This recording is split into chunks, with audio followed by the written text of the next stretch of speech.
Graça e paz, irmãos. Mais uma vez estamos aqui para falar, refletir sobre a palavra de Deus.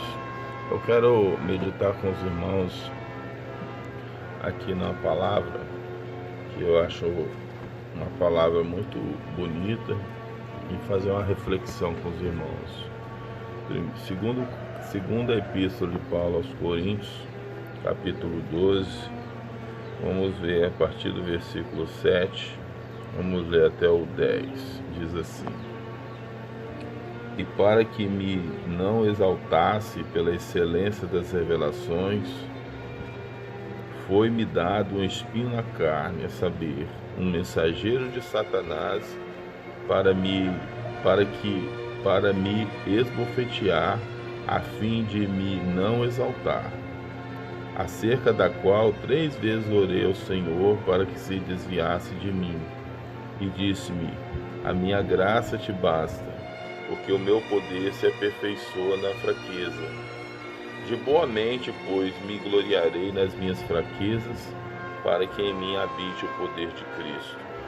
Pelo que sinto prazer nas fraquezas, nas injúrias, nas necessidades, nas perseguições, nas angústias, por amor de Cristo, porque quando estou fraco, então sou forte. Bom, irmãos, eu quero refletir com os irmãos essa passagem. Os irmãos conhecem bem, ela é bem conhecida no meio evangélico. Fala da visão celestial, quando o apóstolo Paulo foi arrebatado.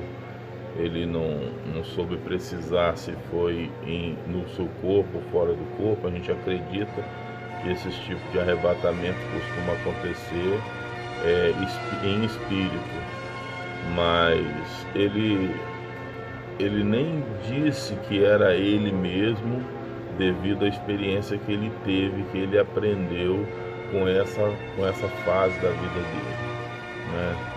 Então eu vejo que acontece, tem muitos vídeos e áudios na internet de pessoas, de irmãos em Cristo, que afirmam ter sido arrebatado e foi até o inferno, foi no céu, e muitas coisas que eu particularmente não acredito em 95% dessas coisas. Tem muita coisa aí que a gente vê que é sempre as mesmas coisas, né? É como se Deus tivesse que ficar repetindo muitas vezes para a pessoa acreditar. E a Bíblia ensina que Deus fala pouco e diz muito. Então, todo mundo é pelo mesmo caminho, pela mesma coisa, e viu isso, viu aquilo, mas essas pessoas nunca vê uma pessoa da igreja que ele pertence. Sempre vê pessoas de outras denominações, e isso é muito suspeito, porque Deus é democrático. Ele, o que está errado, e não tem esse negócio de porque é da minha igreja, não está lá, né? Então, eu até me lembro de um irmão na década de 50, que ele estava contando um testemunho de arrebatamento, e quando ele chegou no céu, o anjo que mostrava a ele aquelas coisas, ele teve a curiosidade de perguntar ao anjo onde estão os crentes que levou ele numa parte do paraíso onde que ficavam as pessoas salvas, né? Numa hipótese de pessoas morrer e ir para o céu, né? Aí ele falou: tem crente aqui da Assembleia de Deus? Aí o anjo falou: não. Aí ele ficou triste, porque conhecia muitos irmãos da Assembleia de Deus. Aí perguntou: e da Igreja Batista? Ele falou: também não. E foi perguntando. Aí ele teve a curiosidade de perguntar da igreja dele, que ele era da Igreja Metodista. E ele falou: e da Igreja Metodista? Ele falou: sim, aqui não tem crente da Igreja Metodista, não. Aí ele ficou muito triste, porque ele era da Metodista, e todas as denominações que ele perguntava, o anjo dizia que não tinha crente dessas igrejas lá. Aí quando o anjo viu que ele ficou triste por causa daquelas respostas, o anjo esclareceu para ele, falou: olha, deixa eu te falar, aqui não entra nenhum crente de nenhum tipo de instituição religiosa. aqui só entra salvo, lavado e remido no sangue do Cordeiro de Deus. Então não existe um crente de tal igreja que está no céu. É um salvo em Cristo, independente da sua igreja, da sua congregação. Eu já fui muito assim criterioso com relação a crente dessa denominação ou daquela, mas eu já superei isso daí devido às experiências que eu tive com Deus. Então o apóstolo Paulo, ele era um homem e ele tinha um poder muito grande na sua vida. Deus deu um poder a ele tremendo, e ele chega a afirmar em uma das suas epístolas, se não me engano, na segunda epístola aos Coríntios, ele diz, no último capítulo ali, ele fala avisando, no capítulo 13, ele fala avisando os irmãos lá, que ele iria ter com ele pela terceira vez, e para ele estar preparado para que ele não tivesse que usar o poder que estava na vida dele para arrancar, mas sim para plantar. Então ele tinha poder para arrancar, desligar uma pessoa do reino de Cristo, com o poder que estava na mão dele. Então a gente vê em Atos dos Apóstolos, quando ele estava pregando uma certa cidade, e uma pessoa ficava atrapalhando ele, ensinando para o cônsul ali sobre o reino do céu, para uma autoridade, e um dos servos dele ficava ali tentando interromper, tentando articular alguma coisa, atrapalhando de alguma forma o evangelho, a divulgação do evangelho ali. E o apóstolo Paulo, num dado momento, ele fala com ele: eis aí a mão do Senhor contra ti, você que perturba o caminho, os santos caminhos do Senhor, você vai ficar cego por um tempo e tal. E aquilo, eu creio que já providência de Deus ter acontecido isso, porque foi naquele ponto, foi o ponto crucial da evangelização ali para aquele homem, porque quando ele viu Paulo falar daquela forma e dar aquela ordem acontecer no ato, ele ficar cego mesmo e já procurar uma pessoa para guiar ele aceitou Jesus ali na hora. Mas o apóstolo Paulo tinha um poder, uma autoridade muito grande na sua vida. E devido a ele ter esse poder, essa graça toda, ele fala em Romanos 12, que a graça de Deus é dada a cada um de nós segundo a medida do dom de Cristo. E nós sabemos que o dom de Cristo são os ministérios. Efésios capítulo 4, versículo 8 a seguir, vai falar sobre quando Jesus subiu ao alto, levou cativo o cativeiro e deu dons aos homens. E esses dons, ele fala 5 ministérios ali, né? Apóstolo, profeta, evangelista, pastores, doutores.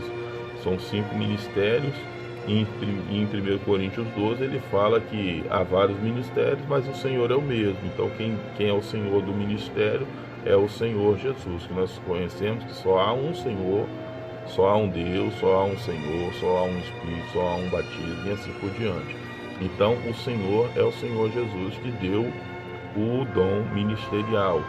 E o Espírito Santo dá os dons espirituais como uma ferramenta para exercer aquele ministério. E a graça que vem sobre a pessoa é na medida do dom, medida do ministério. Então o apóstolo Paulo tinha uma graça muito grande. E quando Deus leva ele até o terceiro céu, mostra coisas lindas ali, eu acredito que não é os salvos que ele viu lá, não é o local onde os salvos vão estar. E ele viu tudo que está preparado, a cidade, tudo aquilo que está preparado para nós. Ele falou que ele viu coisas inefáveis, coisas que não têm explicação com o vocabulário humano de falar. Então ele preferiu nem entrar em detalhe, não comparar. João comparou o rosto de Jesus com um sol e fez algumas comparações para a gente ter uma ideia, mas o apóstolo Paulo preferiu ficar quietinho, não falar, não entrar em detalhe. Ele só disse que foi, e nós sabemos que o testemunho dele é verdadeiro, pois ele era o apóstolo de Cristo, apóstolo dos gentios. Mas ele fala que depois que acontece isso, foi-lhe dado um espinho na carne para ele não se exaltar pela excelência das revelações. Ou seja, o espinho na carne não importa qual, porque há várias linhas de pensamento e de raciocínio sobre isso, mas eu não quero entrar nesse mérito, porque não vem ao caso qual é o espinho na carne. Nós sabemos que esse espinho, ele tinha um objetivo, ele vinha para esbofetear ele, ou seja, mostrar para ele que ele sentia dor quando ganhava um tapa na cara, ou seja, esse espinho na carne era alguma coisa que o tornava, que o fazia se sentir humano, limitado. Ele queria fazer alguma coisa, mas aquela limitação o impedia, e aí isso fazia ele se sentir fraco. E aí ele pediu, né, como nós vemos aqui no versículo 8, ele diz que há cerca de 3 vezes ele orou a Deus para que se retirasse dele aquele espinho, aquela fraqueza. Mas aquele espinho veio por um objetivo, para mostrar a ele a fraqueza, a fragilidade da nossa carne.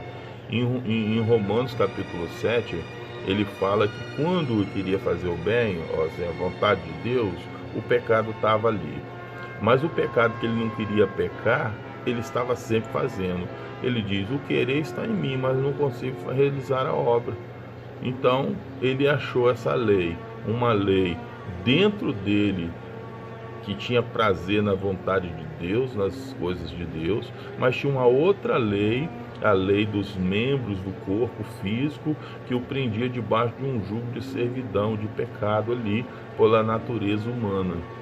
Então, aí depois ele fala, né, no capítulo 8, portanto agora nenhuma condenação há, quer dizer, depois de ter a compreensão daquilo dali. Então esse espinho na carne mostrava suas limitações, não queria fazer aquele tipo de coisa, não queria pensar naquilo, não queria desejar aquilo, mas desejava isso como uma limitação humana, mostrando que ele era imperfeito, que dependia da graça de Deus. Por isso Deus fala, a minha graça te basta.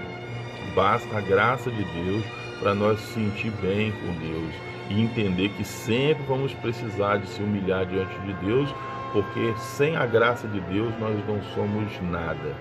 E agora o que vem, o que eu quero refletir em especial é, o apóstolo Paulo diz que agora, depois que Deus falou que a minha graça te basta, o poder de Deus se aperfeiçoando na fraqueza, na fragilidade, a pessoa admitindo que ele não é nada e que tudo que ele faz é Deus em quem faz, a glória sendo direcionada para aquele que realmente merece aquela glória, aí sim a força de Deus vem na vida. E o apóstolo Paulo, com isso, ele diz, eu agora, pelo que agora eu sinto prazer.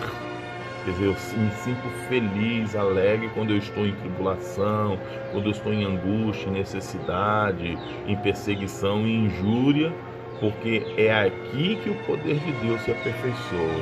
É quando eu reconheço que eu sou limitado, quando eu reconheço que eu, sem Deus, não sou nada, que sem a graça de Deus na minha vida, eu não consigo realizar a obra. Eu vou lá para pregar a palavra, mas se a graça de Deus não estiver na minha vida, eu não consigo fazer nada, mas se eu tiver feito algum. Mas se a graça de Deus estiver comigo, aonde eu for, onde que eu evangelizar, aonde que eu levar a palavra, essa palavra vai surtir efeito e vai se cumprir, como diz na palavra, nas escrituras, que a palavra de Deus não volta vazia, mas ela vai e faz tudo para aquilo que enviou, que foi enviada. Ela vai prosperar no seu feito, porque foi Deus que enviou, a graça de Deus agindo. Então, a pergunta é, você sente prazer nas suas dificuldades, nas suas lutas? Você tem sentido prazer em estar em luta? Ou você tem reclamado das lutas que vêm sobre você? Porque as lutas têm um propósito. Romanos capítulo 5, a Bíblia diz que nós nos alegramos por sermos justificados pela fé, por Jesus Cristo, mas não somente isso, nós nos regozijamos, nos alegramos, nos sentindo prazer nas lutas e tribulação, porque sabendo que ela produz a experiência produz a paciência produz a esperança não traz confusão, porque o amor de Deus está derramado em nossos corações pelo Espírito Santo que nos foi dado. Então nós, servos de Deus, devemos sentir prazer nas lutas, nas tribulações, e tirar proveito disso, tirar de experiência, perseverança, firmeza na fé, tendo esperança que isso é por um período. O apóstolo Paulo fala em uma outra epístola, que eu não me recordo agora onde está registrado o versículo, mas ele diz: tenho para mim que as aflições do presente século não são para se comparar com a glória que se há de ser revelada em nós naquele dia. Então, aquilo que nós passamos é uma passagem, é um tempo. Ninguém vive em constante luta.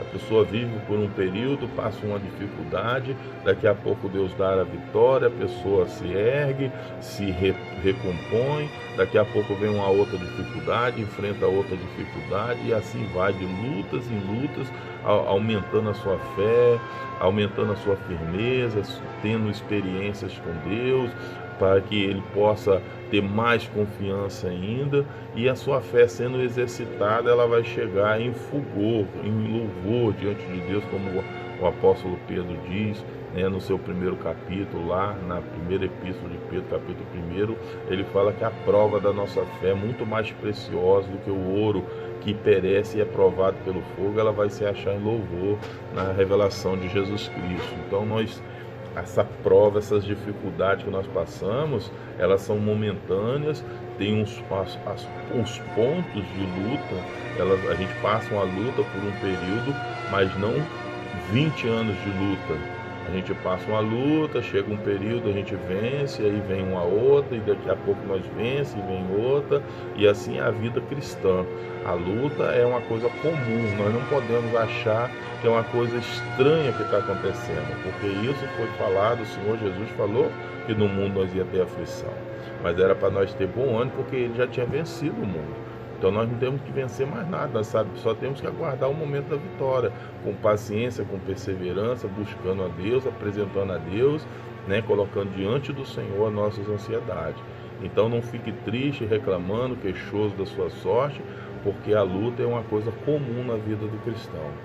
Que você possa refletir nessa palavra e possa tirar proveito da sua situação, sabendo que isso não é para sempre. E como diz um certo pastor, ele diz que a vida do crente é como os filmes de Hollywood. No final dá tudo certo. Então você está passando luta agora, mas você sabe que lá no final a vitória já está garantida, já está escrita, né? Então é só uma luta, é só um momento. Reflita nisso, sinta prazer. Se você não está sentindo prazer, busque a graça de Deus, que a graça de Deus na sua vida é suficiente e vai te manter firme na presença do Senhor. Que Deus abençoe a todos, graça e paz.